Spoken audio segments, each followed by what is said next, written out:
Hello मेरे प्यारे दोस्तों, आज मैं आप सभी को अलंकार के बारे में बताने वाला हूं। और मैं जिस तरीके से आप लोगों को बताने वाला हूं वैसा तरीका तो आप लोग अभी तक देखे नहीं होंगे, है ना। तो इस नाते आप लोग बहुत ही ध्यान से सुनिएगा, बहुत ही मजा आएगा। और बहुत ही आसान तरीके से मैंने आप लोगों को अलंकार के बारे में बताया है। अगर आप लोगों ने ध्यान से सुना ना तो आप लोगों को ऐसे ही वीडियो में देखते देखते ही याद हो जाएगा, आपको ऐसे याद करने की जरूरत ही नहीं पड़ेगा। तो चलिए शुरू करते हैं। सबसे पहले हम लिखेंगे अनुप्रास अलंकार। ठीक है भाई, कि ये अनुप्रास अलंकार क्या होता है। तो इसमें लिखेंगे कि भाई जब एक वर्ण, वर्ण का मतलब होता है अक्षर, ठीक है ना भाई। जब एक वर्ण की ही आवृत्ति बार बार होए तो वहां अनुप्रास अलंकार होता है।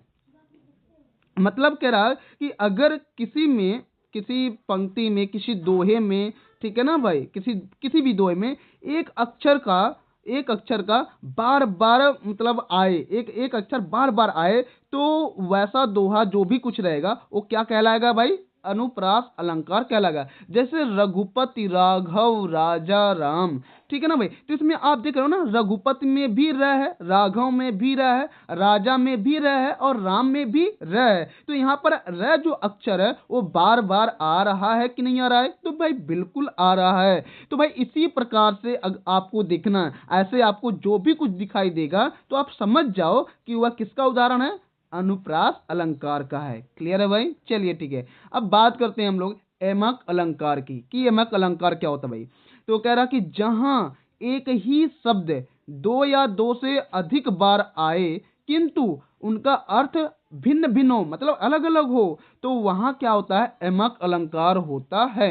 मतलब एक ही शब्द अगर दो से ज्यादा बार आ गया, एक ही शब्द दो से ज्यादा बार आ गया, लेकिन बात भाई भले दो से ज्यादा बार आ गया लेकिन उन दोनों का अर्थ जो है वो क्या हो, अलग अलग हो, एक ही ना हो, तो ऐसे को आप क्या बोलोगे, एमक अलंकार। जैसे फॉर एग्जांपल हमने उदाहरण दिया है, कनक कनक ते 100 गुनी माँ दक्षता अधिकाय, वा पाए बौराए जग, वा खाए बौराए। ठीक है ना भाई। तो यहाँ जो कनक कनक, यहाँ देखो, यहाँ कनक कनक ये दोनों शब्द क्या है, सेम है, एक जैसे ही हैं, मतलब एक ही है कह सकते हो, है ना।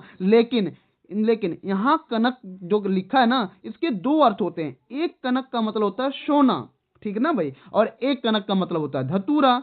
तो कह रहा भाई कि एक एक कनक को पाने से लोग क्या हो जाते हैं, बौरा जाते हैं। मतलब कनक मतलब किसको पाएंगे, सोने को। लोग सोने को पाकर क्या हो जाते हैं, बौरा जाते हैं। लेकिन एक कनक का मतलब होता है धतूरा, अगर उसे खाएंगे तो भी बौरा जाएंगे। मतलब एक कनक को पाएंगे तो भी बौराएंगे और दूसरे कनक को खाएंगे तो भी बौरा जाएंगे। समझ में आ गया कि नहीं आ गया। हाँ, तो ऐसे क्या होगा, एमक अलंकार हो जाएगा। फिर हम बात करेंगे श्लेष अलंकार। श्लेष अलंकार क्या होता है भाई, तो ध्यान सुनो। श्लेष अलंकार को हम चिपका अलंकार भी कहते हैं भाई। चिपका क्या, जहां एक शब्द में कई अर्थ चिपके हों, जहां एक शब्द में क्या हो, कई अर्थ चिपके हों, वहां श्लेष अलंकार होता है। ठीक है भाई।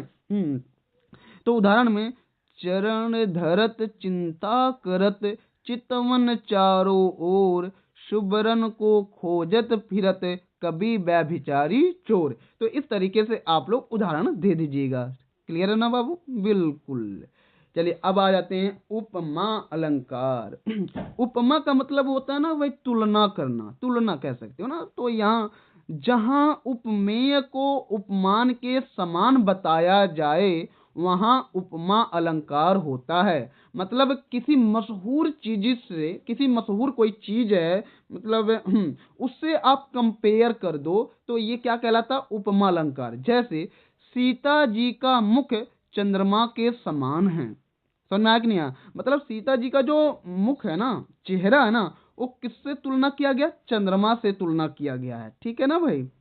हाँ, अब आगे चलते हैं रूपक अलंकार। रूपक अलंकार क्या होता है भाई, तो आप लिखोगे, जहां उपमेय में उपमान का कोई भेद ना हो वहां रूपक अलंकार होता है। ठीक है ना भाई।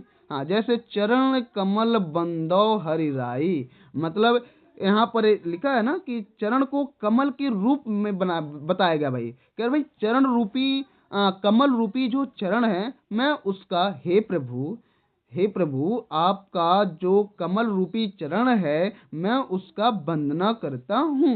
समझ में आया कि नहीं आया भाई? हाँ, मतलब क्या कमल और चरण इन दोनों में कोई अंतर नहीं बताया गया। कहा गया भाई जैसा आपका कमल जैसे कमल होता है वैसे ही कमल के समान आपका चरण भी है, जिसका मैं वंदना करता हूँ। अब आ जाता है भाई उत्प्रेक्षालंकार। उत्प्रेक्षालंकार क्या होता है भाई? तो आप कहोगे कि जहां उपमेय में उपमान की संभावना बताई जाए वहां उत्प्रेक्षा अलंकार होता है।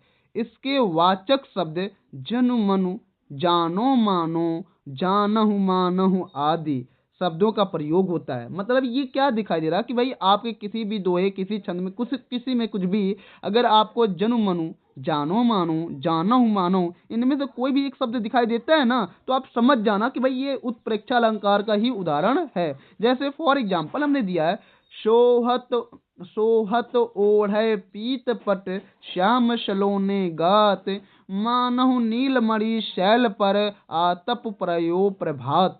ठीक है ना भाई? तो यहाँ पर आप मनहु देखे हो ना, हाँ, तो इसे समझ जाओ। ठीक है ना? यहाँ यहाँ पर देखो देखो देखो देखो, यहाँ पर आ गया। हाँ हाँ, यहाँ पर देख लो भाई, यहाँ समझ जाओ कि ये उत्प्रेक्षा अलंकार का उदाहरण है। ठीक है ना भाई? तो इस तरीके से जितने भी हमारे सारे अलंकार थे, मैंने सारे अलंकारों के बारे में बता दिया। ठीक है ना? अगर आप लोगों को इसकी पीडीएफ चाहिए ना, तो भाई पीडीएफ टेलीग्राम चैनल पर मैं डाल दूंगा, आप वहाँ का लिंक मैं डिस्क्रिप्शन में दे दूंगा, आप लोग वहाँ से देख देख करके ले लेना। ठीक है ना भाई? और दूसरी बात ये है कि अगर आप लोगों को वीडियो पसंद आया तो लाइक सब्सक्राइब कमेंट जरूर कीजिएगा। धन्यवाद।